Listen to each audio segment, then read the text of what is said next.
Broadway's My Beat, from Times Square to Columbus Circle, the gaudiest, the most violent, the lonesomest mile in the world. Broadway's My Beat, with Larry Thor as Detective Danny Clover.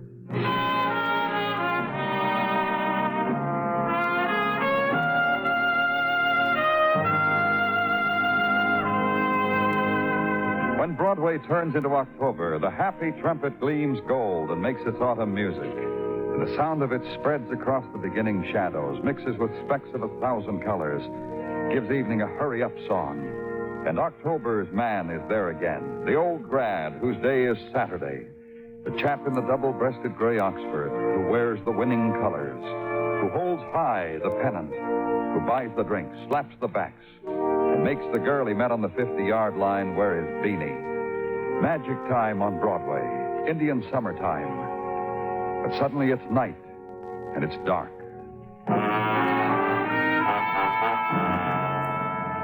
And at the end of it, to the east, another quality, waterfront, river, and sounds of night washed against pilings, and dim light cut across by the glare of a policeman's flash. Danny? It ends down here, Danny. Okay. Right here at the end of the pier. Whoever got shot, what caliber gun was it? 32, looks brand new. One shot missing from the chamber. Well, somebody got hurt in this dock, no doubt about it. Trail of blood, that gun right beside it. Who found it? Patrolman Enzer, he called it in. I told him to get it on the wires to all the hospitals. Person with a bullet wound. Did you notice this, Muggavan? Overturned boxes. A fight first, then a trigger got pulled. Uh-huh. I got an opinion, Danny. What? A fight first. Probably figures whoever got shot was carried up the end of the pier, was thrown into a car and driven away. Probably. Yeah. And on night waters, the infinite play and gleam of a million reflections of light. And on winds strayed from unnamed places of sea, the gliding of dark gulls, their flight unpatterned, searching, staring into flowing deeps. Then the swift plunge of a gull, beak piercing a morsel that is only drowning moonlight, and the slow up-circling bewilderment. Background for gun, blood, and the unknown violence.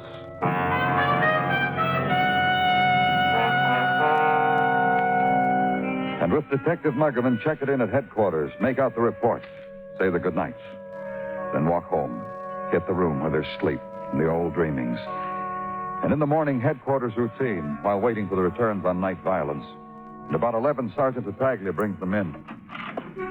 I see you are here, Danny, where I can put my finger on you. You been looking for me, Gino? One would almost think you have been keeping yourself from me. Oh, never that, Gino, never deliberately. What have you... One would almost think I have committed a failure in some department or other. If I have so committed, don't spare me. What's with you, Gino? You're doing fine. So easy for you to say. I mean it. You've been splendid all down the line. It's just that I've been busy this morning, Gino. A lot of things to check on. No need to apologize, Danny, to make excuse. Write it down to one of my passing moods. Well, you wish to receive what I have for you? Of course, Gino. Thank you. It just came in, Danny. What just came in? What? Oh, just came in to report on the tracing of the gun you found last night. A feverish, sleepless night was spent by some of our boys doing same. So have I been informed. I'll try to make it up to them, Gino. Who does the gun belong to? No one in particular. Huh? Let us put it this way, Danny. Let us say aforesaid gun was a part of a shipment of munitions and weapons from Ruxton Arms Incorporated to a foreign port. Mm-hmm. Let us say that even now said cargo is in the hold of the SS Montevideo, lying at Pier 12 East River, ready to take off. Let us say I even have the number of the bill of lading warranting same. With all this, I would not go out on such a limb and tell you specifically You said you had the number, Gino. Indeed, I have. Give it to me. Thank you. You're welcome.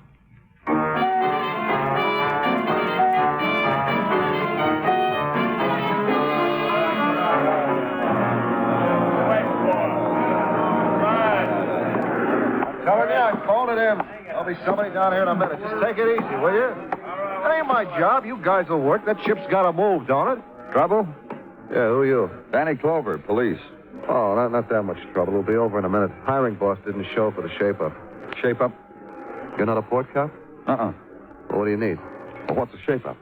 Well, these guys, stevedores, waiting for the hiring boss in the afternoon shape. The hiring boss just choosing who he wants to work, is that it? That's right. What happens to the rest of them, then? You mean the ones the boss don't point a finger at? They don't get to work. Who are you? For Tommy London, checker for cargo. You're the man I want to see. Because my name's Tommy London or because I'm a checker? I'll get the number of a bill of lading drawn on the SS Montevideo. I want to get some information about it. Yeah, like what kind? Well, here's the number. Shipper is the Ruxton Arms Incorporated. Let's go look it up, shall we? Desk over there. How come the hiring boss didn't show up today? It's unusual, isn't There'll it? be another one. I called the office. Well, I didn't ask you that. I asked Yeah, whether... it's kind of unusual, yeah. Why didn't he show? I don't know why he didn't show. We're not that buddy.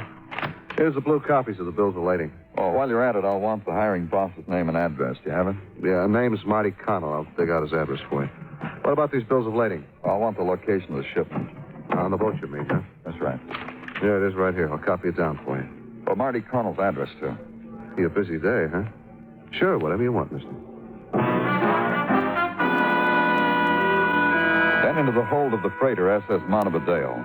And clinging still to the bulkheads, the moisture, the vapor, the scent of dream-heavy ports of call, and the sway of vessel, the sleep-rocking and swelling tide on wake of passing ship, and the walls of cargo, and down a narrow passageway to crates of munitions, stacked neat, pressed deep into curve of hull. And with a couple of the crew begin the searching and checking of the crates. The hour that drifts is sweat and cigarette smoke and languid, half-whispered salty tales laugh too saltily. And keep looking. Over here, mister. Hey, this the one you're looking for, huh? Yeah, it could be. It's the one you're looking for, mister. 32 caliber revolvers. The only crate that's been broken into, you see? Here. The kiss of the crowbar, huh? Somebody sure went to a lot of labor to get himself a gun. The almost certain proof of the gun that had left a tracery of blood. The after-image of violence on a harbor dock had been stolen from here. So leave then, to an address the checker had given, a block from waterfront and 4 flights up, and back.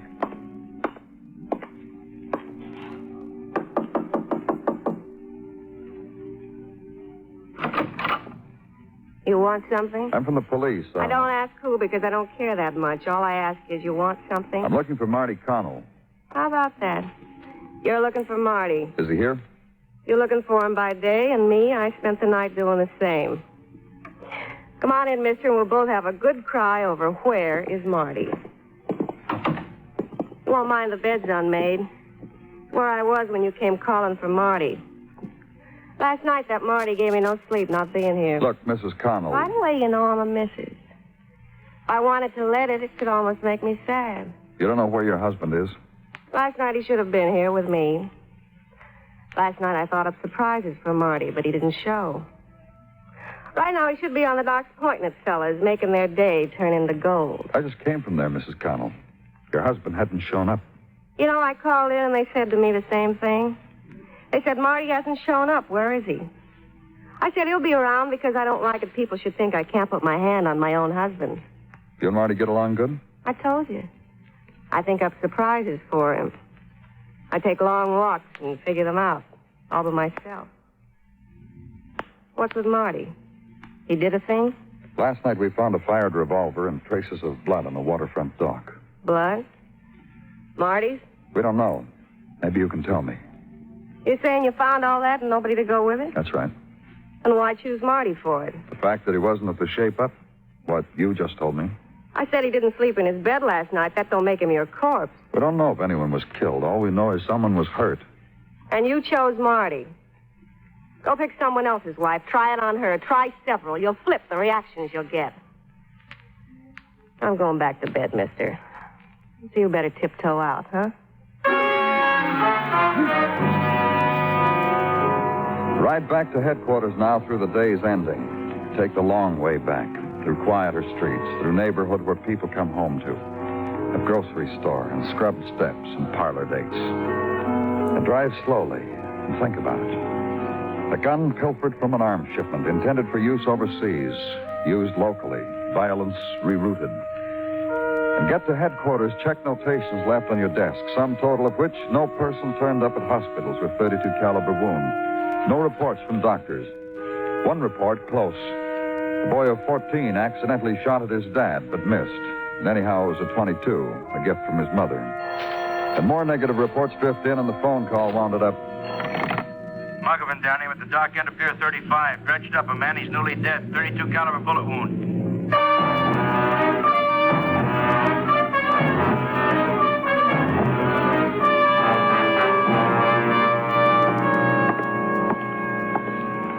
Danny. There he is. Identification? No wallet. Belt initials MC. And look here in his arm. Tattoo. Heart and arrow. Marty and Joan. Marty Connell. Yeah, I'd say so. Dredge found him, huh? Yeah, doing routine channel work. Uh-huh. So, first time I've seen anything like this in years. Legs planted in concrete. Play rough on the docks, don't they?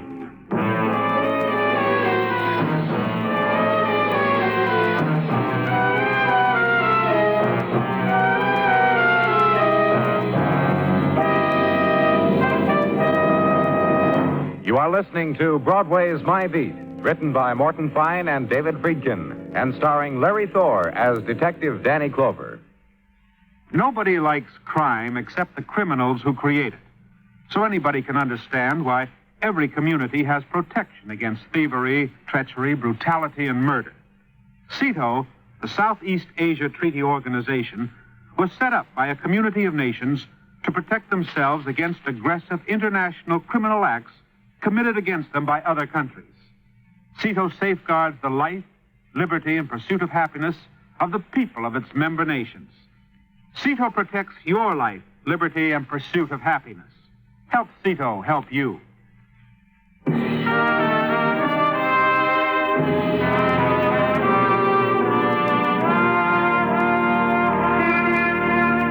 The odds are all even on Broadway this day, and Manhattan leers across the Gowanus Canal, kicks its heels, and screams the name of Johnny Mize. But the foreigners from Flatbush smile a secret smile, put their pitching arms in a windbreak, and coin a maxim, tomorrow is another day. So walk the magic street, dream the dream, how you would be out there, series all even, the bat moist in your hand, and right field fence a mere 296 feet away. It's the dream for tomorrow, kid, and it's all yours. But it's no dream where you are. The night conversation at police headquarters, and its rhetoric death. The friendly, quiet talk with a man who fills in the background on waterfront violence. That's how you found Marty, huh? Feet in cement. That's right, Mr. Leonard. Yeah. Whoever it was must have had a real live hate for the guy. It's why I asked you to come here, Mr. London. Yeah, I know. I helped you yesterday on that bill of lading. Now you need more help. You picked me out of the crowd. Why? You know the waterfront. You're a checker on the dock where Marty Connell worked. You could tell me things about Marty. Yeah, I could. So tell me. About Marty? Huh? I'll give them to you in 2 words. Hiring boss. You think that's why he was killed? You ever worked the dock, Mr. Clover? In your life, ever? Longshoreman, maybe? No.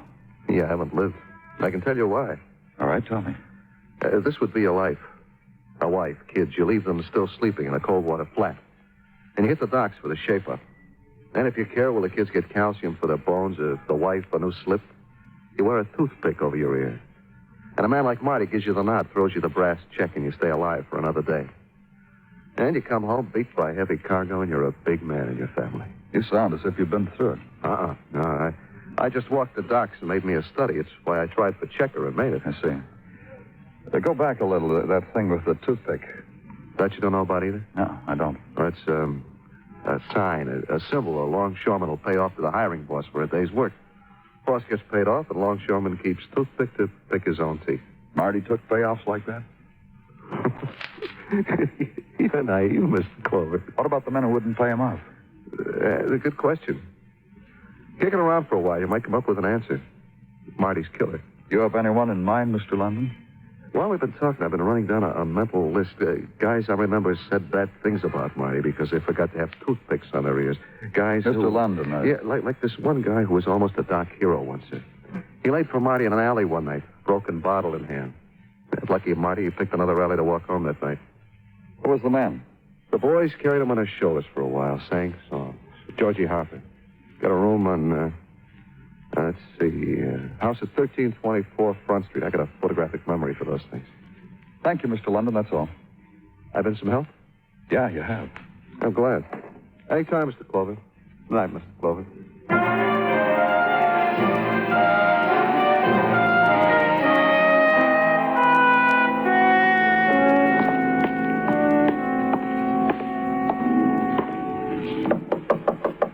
What are you noggin for? Come on in. I don't know you yet, kiddo. Let's not be... Who's giving me all this pleasure? The police. Your name, George Harper? Mitchell's the name, friend. Billy Bob Mitchell.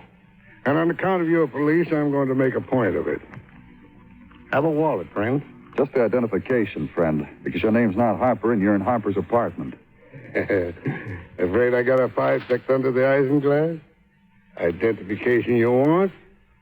You got it. William Robert Mitchell. Billy Bob. 12 grand, broker. You a broker, Mitchell? It says, don't it? What are you doing here? Waiting. I know the man downstairs with the key. We have an understanding. The $5 bill under the isinglass, huh? It ain't there no more. And you're waiting for what? Harper owes me dough. He's been tough to catch up with, so I wait for him where he can find me. What does he owe you money for? I kind of he borrowed it. Neat answer, huh? Now get with it, friend. Harper's a longshoreman. He ain't been working. He gets hungry.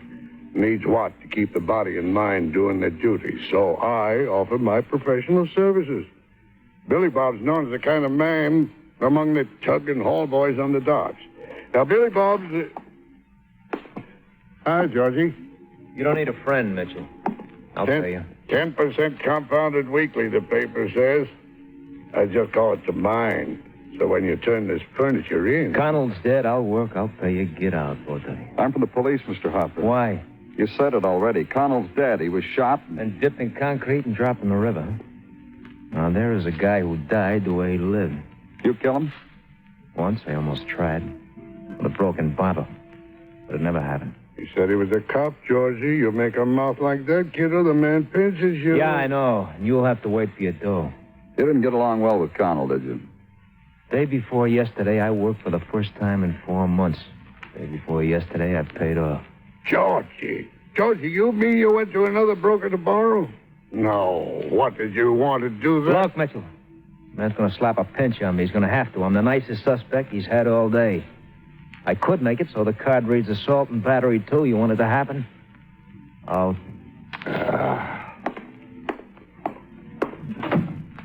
Let's talk about that payoff you mentioned. You want a job, you slip a man a bill. You don't pay off, you don't work. What happened to me? Also, Connell spread the word around the other docks about me. It goes on. And day before yesterday, you paid off. And yesterday, Connell gets dead. Am I going with you? That's right. Let's go. The ride uptown on fringe of October night with a man of many griefs, but none for Marty Connell's dying. At headquarters, book him on suspicion of murder. Then the squad room and a quick sleep. Quick because morning came quickly. And after that, dock, where Marty Connell had been hiring boss. And dock is a jut into gray waters and the horse-chilled laughter of men waiting for a day's work, waiting for shape-up. And against harbor wind, the clots of talk, of tea formations, of $2 bets, of half-remembered women that never happened, and of other autumns, other docks. And at 5 minutes to 8, skirling the length of waterfront, the shrill sound. The waiting men form a circle around the new hiring boss. And toothpick on the ear is the currency of the morning. And watch the glint and play of the brass checks in the hands of the man who has the kiss of a job in his power. Watch. And finally, he tosses one. And another. And another. Till his hands are empty. And the unhired move away from each other. Move to a street where bar is and warmth. And walk up to one, stop him, talk to him, because there are things you need to know. You're a social worker, a teardropper, you got a cozy place. What? Police. Imagine that. Just imagine. No job for you today, huh? You got a shrewd eye for things, mister. Don't let anybody ever tell you different. Shrewd. I just want to talk to him. You worked this dock before? If I tell you yes, what happens? Guns go off, firecrackers pop, what? Then you knew Marty Connell. It was a load I carried through life. No more, though, huh? Now he's a statue in cement, I heard. That Marty. You ever worked for him? I want to tell you something, mister. If Marty was alive, I'd go out of my way just to find toothpicks and colors so I could impress Marty. Work this dock. Today, I played it with nothing in my ear. Look at me, unemployed. You laughed about Marty's dying. Mm-hmm, like this. Huh? Then why'd you work this dock and not other docks? Why'd you keep coming back for more Marty? You know something? I'm going to tell you. Yeah, anytime. You see that ship they're loading? From the Orient, that ship. Hits this dock about once every 8 months. Me, I'm a romantic. I like the way it smells, what it does to me. No other doc can make that statement. That's why you kept coming back to Marty, because a ship came in from the Orient every 8 months. That and the other thing. I didn't tell you? No. I'll tell you. Marty's wife. Ever seen her? What about her? Almost every morning the ship's in, she was down here for the shaper. Stayed the morning. Wore tight jeans, ran her fingers through Marty's hair while watching the longshoremen at work and play. Who can ask for better working conditions than that? Marty didn't mind? Marty was proud. Guys would fight to work his dock. And you know something else? What? 2 to 1, Marty's wife shows up again in a few days. I got a feeling about her. Kill me. That's a feeling I got.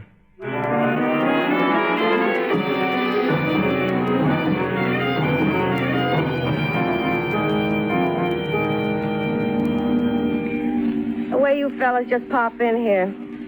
Well, look, I'm right in the middle of... You oughtn't to be here. Just a few questions, Mrs. Connell. Widows don't mean anything to you fellas, do they?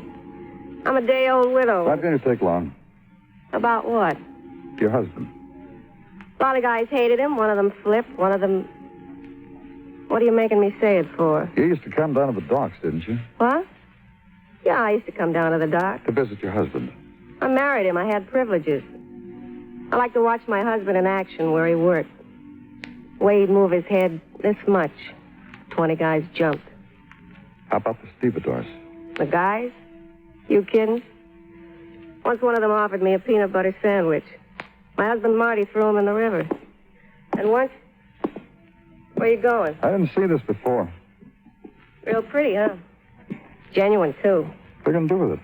What do you do? Eat off the bare table? A plate like this. Some people hang stuff like this on the wall. I'm going to eat off it.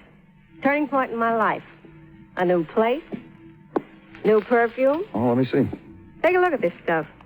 That's French on that perfume bottle. It means made in Saigon. That's in Indochina where it came from. Brand new. Where this plate comes from, too. Sure. Right off the boat. Living, huh? Real turning point. All right, Miss Connell. Thank you. So leave there and walk across the street. Repark the squad car so you can watch the apartment house you just came out of. Reason? Perfume from the Indies that arrived at the same time a boat from the Indies arrived. Conclusion, the widow had a friend. Conclusion, the friend had access to cargo from the Indies. So wait. And daytime drifts away and the city becomes evening. Lights go on in kitchens and in dining rooms, and it's an hour's worth of family time. And evening becomes night, and across the street a door opens. A cab is hailed, and a widow gets in it. Follow it. West to Riverside Drive, and south. And on 72nd, cross town to Lexington. Lexington to the Village and Bank Street. And the cab stops, and the widow gets out, pays the cabbie, goes upstairs. Wait just a little while longer, and follow her into the apartment house.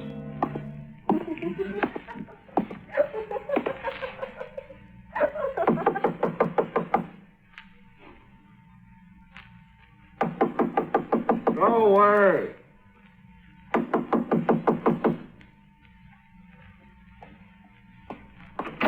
You hear what I... Sorry, Mr. Clover. About what? No more information today. I'm a hard worker. This is my time for meditation. Let's go inside, Mr. London. You got your heart set on? Sure. You're a spoiled sport, Mr. Clover. How do I apologize to a widow, Mrs. Connell? Turn your back on her and walk out. Yeah, try that, Clover. Wearing your new perfume tonight, Mrs. Connell? Real Oriental. Want a sniff? Sniff. Cut it out, baby. Hey, who are you pushing? What's the matter with you? You crazy? Don't worry about it, Mr. London. I've been to her place. She showed me the plate, the perfume. You did that, baby? Why not? I'm proud of him. That's right, Mr. London. It's a turning point in her life. Her husband's dead. Now she gets little knickknacks from every ship that lands at your dock. I can hardly wait till a boat lands from France, Tommy. Hey. I don't care who knows it, Tommy. Tommy, honey, Tommy, dear. I like things. I like to show them to people and think, look what I've got that you haven't got. That's about it, Tommy. The pilfered gun that killed Marty Connell, the pilfered perfume his widow wears. Tommy. Tommy, I'm talking to you. Oh, Tommy, I just want to ask you a question. What do you want? That fellow we bumped into last week when we went dancing together. He's foreman at Pier 68, isn't he? Do you notice the way he looked at me? Why, you leave her alone. Take it easy, London. Killed my husband, now he wants to hit me. You know why I killed him. No, I don't know why. You've gone crazy, baby. I didn't kill anybody. What you told me. No girl likes to be tied down too much. And you're pretty. You know how to treat a girl. Nice things, perfume. It's not my fault you're stupid and get caught. You brought this cop to me. You asked me to come. You told me. Okay, baby. If you want it this way, London.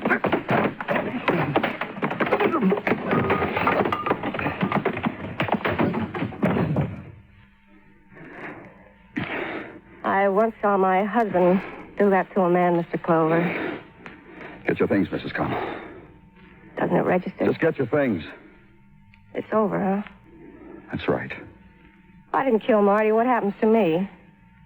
There'll be something. I guess so. Well, it was a good try. No, it wasn't. Help me with my coat, Mr. Clover.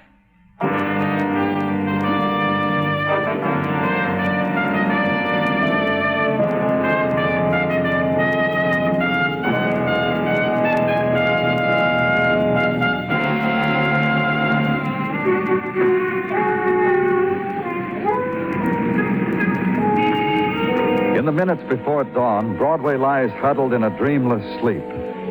It's the time of the long black night and no stars and the muted wind. And on the wind, the sly whispers. Start running, or you'll never get home again. It's Broadway, the gaudiest, the most violent, the lonesomest mile in the world. Broadway, my beat.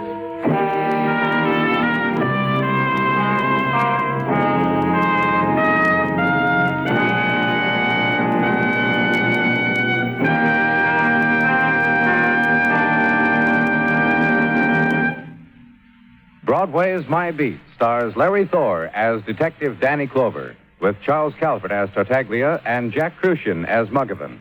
The program is produced and directed by Elliott Lewis, with musical score composed and conducted by Alexander Courage. In tonight's story, Charlotte Lawrence was heard as Joan and Hy Averback as Tommy. Featured in the cast were Anthony Barrett, Lou Merrill, and Joe Granby. Bill Anders speaking.